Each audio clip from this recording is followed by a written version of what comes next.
you have to have kind of a sentry or a guard at the gate, at the door of your consciousness. You have to have a guard there.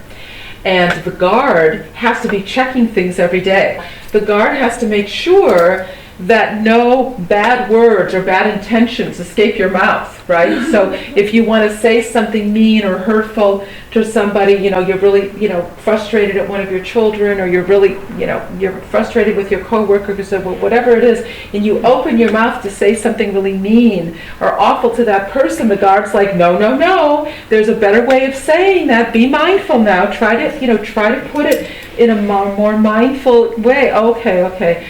And then the guard is also posted there to check in. Are you taking care of yourself today? Are you doing the things that you need to do? Are you being good to your physical body? Are you being good to your mind, to your mental aspect, to your emotions? Are you taking care of yourself? And the guard is there at all times.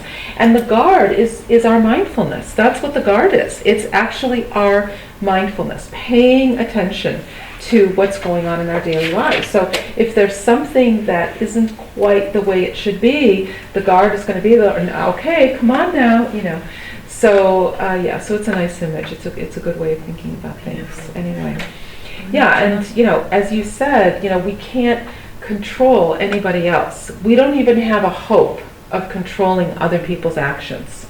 And we spend a lot of time thinking that we can do this, right? Like maybe you'll change your mother. I used to think I could change my mother. I used to think that. I'd think, okay, there has to be a way, and maybe, if I give her 100 acupuncture treatments or 1,000 body talk sessions, or, really try to talk to her in a reasonable way. And, my mother's 80 years old, and, it's taken me all this time to come to the understanding I am not going to change my mother. This is the way that she is, right? So we don't have a hope of controlling anybody else.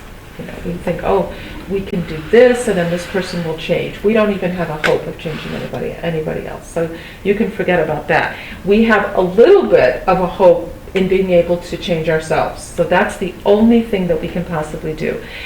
But if we work on ourselves, automatically people around us will shift, not because they're being beaten into it or threatened into it or told that they're supposed to be like this or be like that. It's just because of the human dynamic.